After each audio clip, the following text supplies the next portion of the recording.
बच्चों बहुत स्वागत है आप लोगों का केमिस्ट्री क्लास में। मैं हूं आपका केमिस्ट्री टीचर सुनील यादव। हाँ बच्चों, जैसे कि आप जानते हैं हमने अपना नया अध्याय चालू किया था हाइड्रोकार्बन।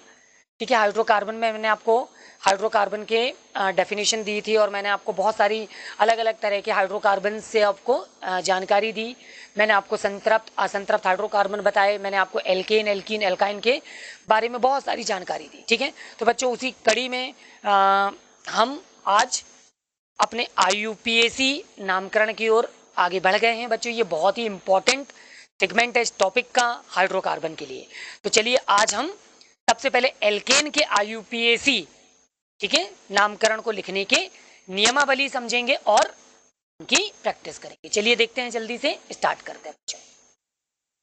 बच्चों मैं एग्जाम्पल ड्रॉ करता जाऊंगा और साथ साथ में आपको बताता भी चलूंगा कि आपको नियम क्या लेने हैं। बच्चों सबसे पहले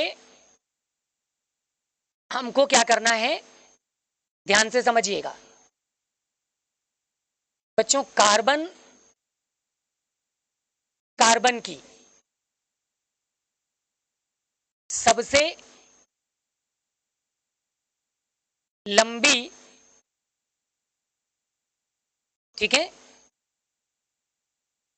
श्रृंखला का क्या करना होगा, चुनाव करना होता है। बच्चों अपने दिमाग में आप लोग ये चीज बहुत अच्छे से बिठा लीजिए कि जब आप एल्केन का IUPAC या किसी भी ऑर्गेनिक कंपाउंड का जब आप IUPAC नाम लिखेंगे तो बच्चों सबसे पहले आप क्या करेंगे, आप कार्बन की शतत, है ना, कार्बन की, यहां पे मैं एक वर्ड आपके साथ यूज कर रहा हूं और वो है सतत, जिसको हम कहते हैं लगातार, ठीक है, निरंतर, अविरल, ठीक, ये बहुत सारे शब्द हैं, सभी का मतलब एक ही होता है। तो ऐसी श्रृंखला आपको चुननी है जो कि सबसे लंबी भी हो। चलिए कुछ एग्जाम्पल लेते हैं और इसको समझते हैं। बच्चों मैं एक उदाहरण आपके सामने ले रहा हूं। अगर मान लीजिए मैंने इस तरह से एक श्रृंखला चुनी, CH3 CH2 CH CH और CH3। मान लीजिए मैंने यहां पर CH3 ले लिया और यहां पर भी मैंने CH3 ले लिया। तो बच्चों अगर मान लीजिए ये एक कंपाउंड है तो इस कंपाउंड में सबसे पहले हम मुख्य श्रृंखला का चुनाव करेंगे।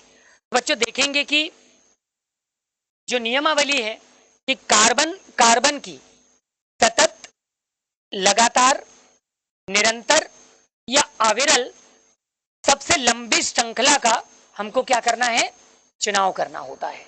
तो कैसे करेंगे वो चुनाव, अब आप उदाहरण में देखेंगे। तो बच्चों ये पहला कार्बन, दूसरा कार्बन, तीसरा कार्बन, यह है चौथा कार्बन। तो 1 2 3 4 इस तरह से आप चुन सकते हैं। या फिर आगे देखिए, ये पहला कार्बन, ये दूसरा कार्बन, ये तीसरा कार्बन, ये चौथा कार्बन और ये है पांचवा कार्बन। तो 4 से बड़ी श्रृंखला है 5, यानी कि जो हमने पहला वाला चुनाव रखा ये हमारा क्या हो गया, असफल हो गया। तो अभी हम दूसरे वाले पर ठीक बैठ रहे, आगे बढ़ेंगे। ये पहला कार्बन, ये दूसरा कार्बन, ये तीसरा कार्बन, ये चौथा कार्बन और ये पांचवा कार्बन। इसका मतलब ये हुआ बेटा कि इस उदाहरण के फलस्वरूप हम 5 कार्बन की सबसे लंबी श्रृंखला का चुनाव कर सकते हैं। तो मैं सबसे पहले ये सीधी वाली 5 कार्बन की जो श्रृंखला है इसका चुनाव कर लेता हूं, ठीक, और मैं कह देता हूं कि ये हमारी कहलाएगी मुख्य श्रृंखला। क्या कहेंगे बच्चों इसको, मुख्य श्रृंखला, ठीक। तो हमने कहा था कि कार्बन की सतत सबसे लंबी श्रृंखला का चुनाव करना है। तो मेरे यौगिक के अनुसार, मैंने जो उदाहरण आपको दिया उसके अनुसार हमने 5 कार्बन की श्रृंखला का चुनाव किया। एक दूसरी श्रृंखला भी चुनी जा सकती है और वो श्रृंखला होगी कुछ इस तरह से। ध्यान दीजिए, मैं केवल उसके स्टार्ट तो वहीं से हमने किया बच्चों, ठीक है, ध्यान दीजिएगा, स्टार्ट में वहीं से कर रहा हूं। ये स्टार्ट किया, इस तरह से आगे बढ़ी श्रृंखला हमारी।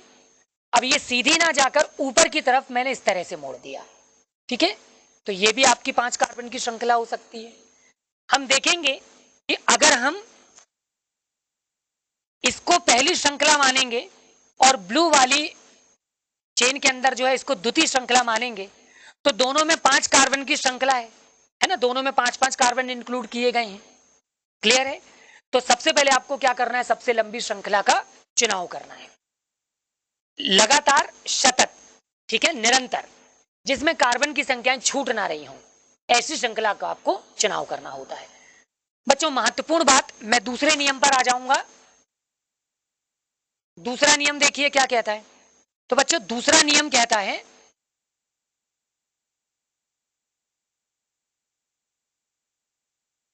लंबी श्रृंखला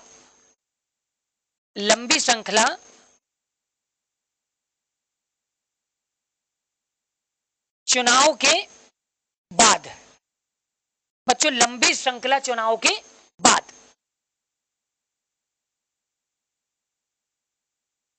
हम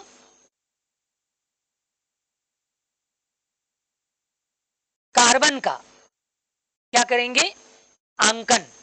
हम करेंगे बच्चों कार्बन का अंकन, ठीक है। बहुत अच्छे से ध्यान में रखिए, लंबी श्रृंखला चुनाव के बाद हम कार्बन का क्या करेंगे, अंकन करेंगे। अंकन का मतलब है गिनती। उस सिरे से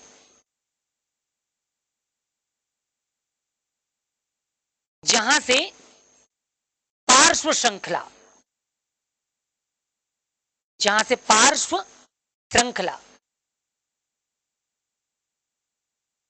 पास, या हम कह दें बच्चों नजदीक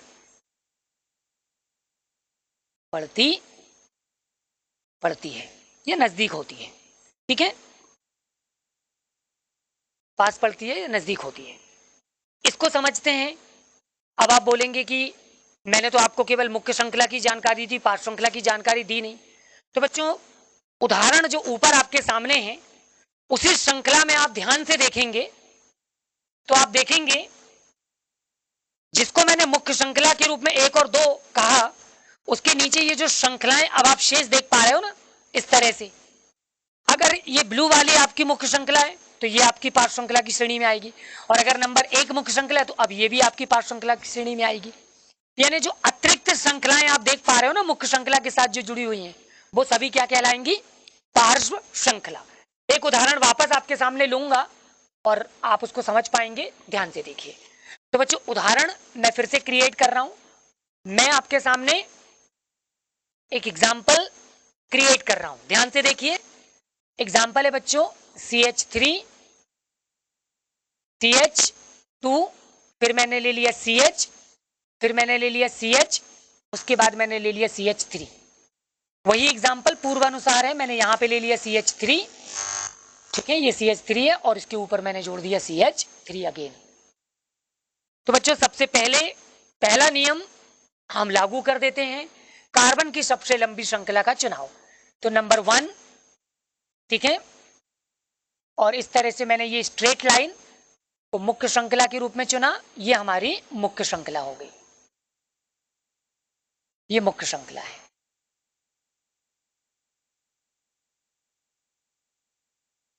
बच्चों मुख्य श्रृंखला के चुनाव के बाद अब ये जो शेष श्रृंखलाएं आप देख पा रहे हो, ये आपकी कहलाएंगी पार्श्व श्रृंखला। ये हमारी पार्श्व श्रृंखला है, ठीक है, ये हमारी पार्श्व श्रृंखला है। हमारा रूल कह रहा था कि हम मुख्य श्रृंखला में कार्बन का अंकन करेंगे, गिनती करेंगे। हमको मालूम है हमारी मुख्य श्रृंखला में 5 कार्बन है।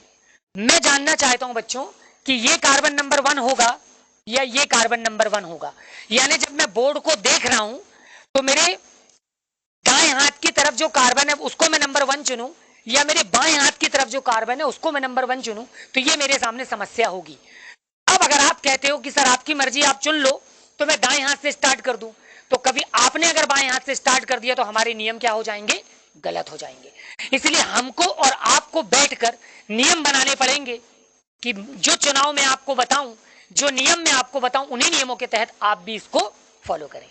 तो बच्चों, हमारा नियम कहता है मुख्य श्रृंखला के चुनाव के बाद, ठीक है, कार्बन का अंकन उस सिरे से करिए जहां से पार्श्व श्रृंखला को न्यूनतम अंक पर रखा जा सके। चलिए गिनते हैं मेरे साथ, समझिएगा। इस तरफ से इसको नंबर 1 चुनता हूं, इसको नंबर 2 चुनता हूं, तो इसको नंबर 3 चुनूंगा, इसको नंबर 4 और इसको नंबर 5 चुनूंगा। अगर मैंने गिनती बाएं हाथ से रखा बच्चों, ठीक है, बोर्ड को देखते हुए अगर मैं बाएं से गिनती कर रहा हूं, तो ये मेरा नंबर 1 कार्बन है और ये मेरा नंबर 5 कार्बन है। तो मैं देख सकता हूं कि मेरी जो पार्श्व श्रृंखला है वो 3 नंबर पर आ रही है और एक पार्श्व श्रृंखला 4 नंबर पर आ रही है। यानी पार्श्व श्रृंखला को या तो 3 प्राप्त होगा या तो 4 प्राप्त होगा, 3 और 4 प्राप्त होने की संभावना बनेगी। जबकि अगर मैं दूसरा चुनाव करूं, तो दूसरे चुनाव पर पहले आपको ले चलता हूं। दूसरा चुनाव करूं, जबकि मैं दाहिने हाथ से, बोर्ड को देखते हुए मैं दाएं हाथ से काउंटिंग करूं, मैं इसको नंबर 1 चुनूं, इसको नंबर 2 चुनूं, इसको नंबर 3 चुनूं, इसको नंबर 4 और इसको नंबर 5 चुनूं। ऐसी सिचुएशन में पार्श्व श्रृंखला को या तो 2 प्राप्त होगा या तो 3 प्राप्त होगा। तो मैंने आपको नियम नंबर 2 बताया कि जब आप मुख्य श्रृंखला की कार्बन की गिनती करेंगे, जब आप उनका अंकन करेंगे, तो अंकन आप उस सिरे से प्रारंभ करेंगे जहां से पार्श्व श्रृंखला नजदीक होगी, पास होगी। तो बच्चों, आप मेरे दोनों नियमों को समझने के बाद देख पा रहे हो कि जब मैंने रेड वाले अंकों के आधार पर चुना तो पार्श्व श्रृंखला को अंक 3 और 4 प्राप्त हो रहे हैं, लेकिन जब मैंने ग्रीन वाले से चुना तो पार्श्व श्रृंखला को 2 और 3 प्राप्त हो रहे हैं। तो 2 और 3 जो है वो किससे, 3 और 4 से छोटे हैं, ठीक है। यानी पार्श्व श्रृंखला को सही तरीके से चुनने का जो नियम बनेगा वो ये बनेगा कि इस कंपाउंड के अकॉर्डिंग हम कहां से चुनेंगे, हम चुनेंगे दाएं से बाएं की तरफ। क्लियर हो गई मेरी बात? बिल्कुल। तो बच्चों, अब हमने यहां पे चुनाव भी कर लिया नियम नंबर 2 के आधार पर। मैं अब आपको नियम नंबर 3 बताने जा रहा हूं। नियम नंबर 3 क्या कहता है बच्चों, ध्यान से सुनिएगा। नियम नंबर 3, मुख्य श्रृंखला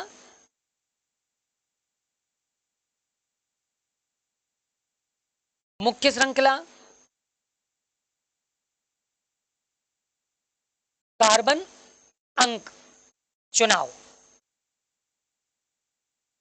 के बाद, मुख्य श्रृंखला कार्बन अंक चुनाव के बाद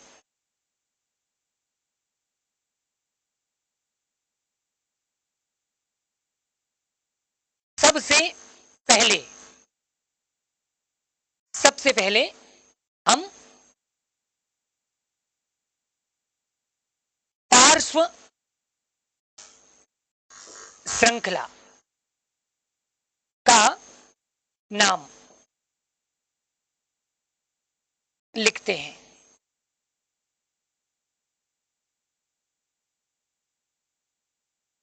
वो भी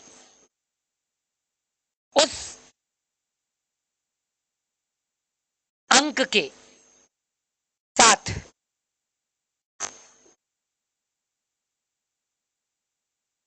जिस पर वह मुख्य श्रृंखला से जुड़ी है या जुड़ती है। क्लियर होगी बच्चों मेरी बात? तो मैंने आपके सामने बोला नियम नंबर 3 कहता है कि मुख्य श्रृंखला कार्बन अंक के चुनाव के बाद हम सबसे पहले पार्श्व श्रृंखला का नाम लिखते हैं। बच्चों, किसका नाम लिखते हैं? पार्श्व श्रृंखला का। पार्श्व श्रृंखला का नाम लिखते हैं, वो भी उस अंक के साथ जिस पर वो मुख्य श्रृंखला के साथ जुड़ी हुई है, ठीक है। उदाहरण आपके सामने है, इसी उदाहरण को मैं पुनः अगले पेज में लेता हूं और आपको अच्छे से समझाने का प्रयास करता हूं। तो बच्चों, ध्यान से देखिए और समझिए। उदाहरण पूर्व अनुसार ही है, मैं सिर्फ लिख रहा हूं CH3 CH2 CH। इस पर एक CH3 था, फिर मैंने लिया बच्चों CH और इस पर भी CH3 आ गया, फिर मैंने कनेक्ट कर दिया CH3। तो सबसे पहले पहला नियम लगा दीजिए, सबसे लंबी श्रृंखला का चुनाव कर लीजिए। तो बच्चों, 5 कार्बन की जो सबसे लंबी श्रृंखला है वो स्ट्रेट वाली है। मैंने स्ट्रेट को सबसे पहले मुख्य श्रृंखला के रूप में चुन लिया। ये हो गई आपकी मुख्य श्रृंखला, हो गई। ठीक बच्चों, दूसरा नियम मैंने आपको बताया, हम करेंगे कार्बन की गिनती, वो भी उस सिरे से जहां से पार्श्व श्रृंखला को न्यूनतम अंक पे रखें। इस कंपाउंड के अकॉर्डिंग मैंने आपको बताया था, हमने ग्रीन वाले अंक से चुनाव किया था और दाई से बाई ओर करते हुए चलेंगे तो ये नंबर 1 होगा, ये नंबर 2 होगा, ये नंबर 3, ये नंबर 4 और ये नंबर 5 होगा। ठीक, तो इस तरह से हमने क्या किया, दूसरा नियम लगाकर कार्बन का अंकन कर दिया। तीसरा नियम कहता है बच्चों, तीसरा नियम कहता है कि हम सबसे पहले पार्श्व श्रृंखला का नाम लिखते हैं, वो भी उस अंक के साथ जिस पर वो मुख्य श्रृंखला से जुड़ती है। तो यहां पर बच्चों एक नहीं बल्कि दो पार्श्व श्रृंखलाएं हैं, एक पार्श्व श्रृंखला आपकी 3 नंबर पर है और एक पार्श्व श्रृंखला आपकी 2 नंबर पर है। तो बिल्कुल ऐसा नहीं है कि केवल 2 ही पार्श्व श्रृंखलाएं हो सकती हैं, कोई ऐसे भी कंपाउंड हो सकते हैं जिसमें पार्श्व श्रृंखला ना हो, कोई ऐसे भी कंपाउंड हो सकते हैं जिसमें केवल एक ही पार्श्व श्रृंखला हो, ऐसे भी कंपाउंड हो सकते हैं जिसमें दो से ज्यादा पार्श्व श्रृंखलाएं भी हो सकती हैं। क्लियर हो गई मेरी बात? तो बच्चों इसीलिए मैं लगातार आपको पहले रूल्स क्लियर कर रहा हूं, मैं फिर बाद में इन कंपाउंड के साथ आपको आगे भी लेकर चलूंगा। ध्यान से देखिए, अब इस कंपाउंड के अकॉर्डिंग एक एग्जांपल है, मैं 2 और एग्जांपल आपके सामने रख रहा हूं। बच्चों एक एग्जांपल मैं क्रिएट कर देता हूं, CH2 CH2 और CH3। ठीक है बच्चों, इस कंपाउंड में हम देखेंगे ध्यान से तो कोई भी पार्श्व श्रृंखला जो है वो आपको दिखाई नहीं दे रही। यहां पर सीधी सीधी 5 कार्बन की एक श्रृंखला दिखाई दे रही है जो कि केवल हमारी मुख्य श्रृंखला के रूप में जानी जाएगी। ठीक है, मैं एक एग्जांपल और आपके सामने ले लेता हूं बच्चों। अगर मान लीजिए मैं इस तरह से एग्जांपल ले लूं, CH3 CH2 CH2, फिर मैंने यहां ले लिया CH और मैंने ले लिया CH3। अब मैंने इस पर जोड़ दिया बच्चों CH3। इस कंडीशन में अगर मैं आपके सामने मुख्य श्रृंखला का चुनाव करूं तो बच्चों वही होगा कि मैं सबसे पहले 5 कार्बन की ये सबसे लंबी श्रृंखला को चुनाव के रूप में करूंगा। देखिए फिर आ जाएगा इस पर कार्बन के अंक, है ना, इस पर कार्बन के अंक लूंगा, इन दोनों पर आपको बताऊंगा। तो पहले इस पर बताता हूं, जब मैं यहां से करूंगा तो नंबर 1, दिस इज 1 2 3 4 5। अगर बच्चों मैं बाएं से दाएं की ओर चलता हूं तो पार्श्व श्रृंखला को दिया गया अंक कितना प्राप्त हो रहा है, 4।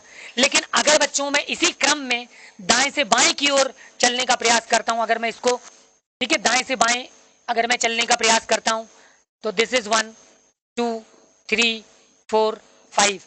तो बच्चों इस क्रम के अनुसार आप देख सकते हैं कि मेरी पार्श्व श्रृंखला को जो अंक प्राप्त है वो न्यूनतम है, जबकि वो 2 है।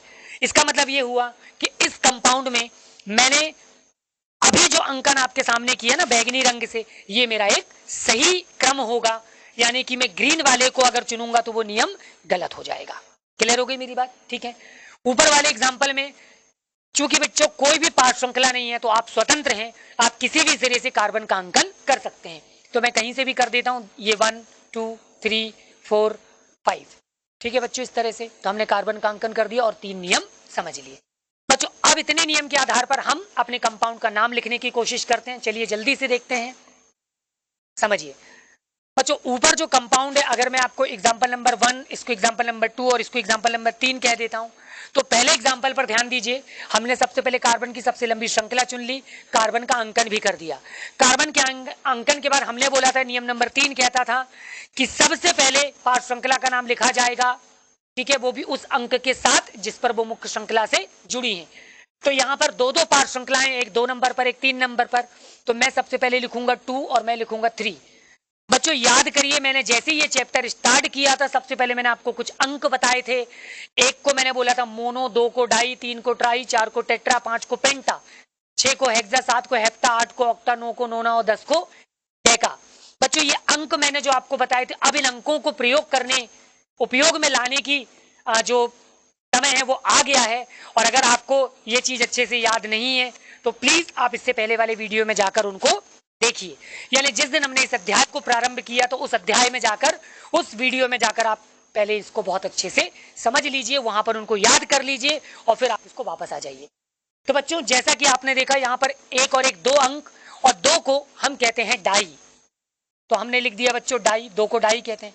हम ये देखेंगे डाई बार क्या जुड़ रहा है, तो बच्चों डाई बार क्या जुड़ रहा है, CH3 जुड़ रहा है ना। और बच्चों CH3 को हम कहते हैं मैथिल। अब ये थोड़ा सा आपके लिए नया होगा, मैं इसी टॉपिक में, इस क्लास के बाद आपको जरूर बताऊंगा कि ये मेथिल कहां से आया। पूरे नियम को बता देने के बाद एक बार वापस आपको इनको लिखने की प्रैक्टिस भी दूंगा, तब मैं वहां पर आपको ये छोटी छोटी सी बातें भी बता दूंगा।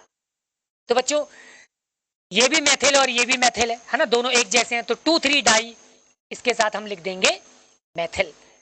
ठीक है बच्चों, तो ये नियम नंबर 3 हमने यहाँ पे कंप्लीट कर लिया। चौथा जो नियम है बच्चों, महत्वपूर्ण नियम, वो ये कहता है कि मुख्य श्रृंखला के चुनाव, कार्बन के अंकन, ठीक है, और पार्श्व श्रृंखला के नाम के बाद हम मुख्य श्रृंखला के कुल कार्बन को गिनकर उचित अनुलग्न जोड़कर यौगिक का नाम प्राप्त करते हैं। तो बच्चों मुख्य श्रृंखला में कुल कार्बन 5 हैं, तो हम 5 कार्बन को पूर्व लग्न के रूप में कहते हैं पेंट, और पेंट के साथ हम एल्केन का अनुलग्न जोड़ देंगे, क्योंकि ये सभी एकल बंधित यौगिक हैं, एल्केन के नाम लिख रहे हैं अपन, तो पीछे हो जाएगा क्या, पेंटेन। और इस तरह से बच्चों इस कंपाउंड का नाम हो जाएगा 2,3 डाई मेथिल। उपयोग करके आपको पेंटेन के संदर्भ में जानकारी दी। आगे नियम उदाहरण नंबर 2 को देख लीजिए, इससे कोई भी पार्श्व श्रृंखला नहीं है, ठीक है, मुख्य श्रृंखला का चुनाव हम कर चुके हैं, कार्बन का अंकन कर चुके हैं, सीधा सीधा इस कंपाउंड का नाम केवल पेंटेन हो जाएगा। अगर आपको लगता है कि आप आयुपिक नेम कर रहे हैं, तो नंबर 1 कार्बन के पीछे ये बाकी के कार्बन जुड़े हुए हैं, इसीलिए आप यहाँ पे चाहें तो नंबर 1 लिख सकते हैं। इसी तरह से आप यहाँ पे भी नंबर 1 लिख सकते हैं, 1 को मेंशन करना अनिवार्य नहीं होता है, आप कर भी सकते हैं। उदाहरण नंबर 3 क्या कहता है बच्चों, उदाहरण नंबर 3 कहता है कि 2 नंबर पर सबसे पहले पार्श्व श्रृंखला जुड़ी हुई है, तो हम सबसे पहले लिख देंगे 2 मेथिल, हमने लिख दिया 2 मेथिल। बच्चों उसके बाद कुल कार्बन को गिन लीजिए, कुल कार्बन हमारे पास 5 हैं, कुल कार्बन को बोलेंगे पेंट, ठीक है, और उसके पीछे एन जोड़ देंगे तो ये बन जाएगा पेंटेन, और इस तरह से हमको एक और कंपाउंड मिलेगा। फिर वही चीज कि नंबर 1 कार्बन के पीछे ये बाकी के सारे कार्बन जुड़े हुए हैं, इसलिए हम यहां पर भी नंबर 1 लिख सकते हैं, ठीक है। तो बच्चों आज मैंने आपको क्या किया, आईयूपीएसी के कुछ महत्वपूर्ण नियम बताए। इन नियमों की कड़ी में अभी कुछ नियम और भी हमारे पास बाकी हैं, तो अगली क्लास में उदाहरण के साथ स्टार्ट करूंगा, जिसमें और भी नियमों को अब हम ऐड करते जाएंगे और इनकी बहुत अच्छे से प्रैक्टिस करेंगे, और बहुत सारे कंपाउंड आएंगे, इनको आप बहुत अच्छे से सीखने का प्रयास करें। Thank you.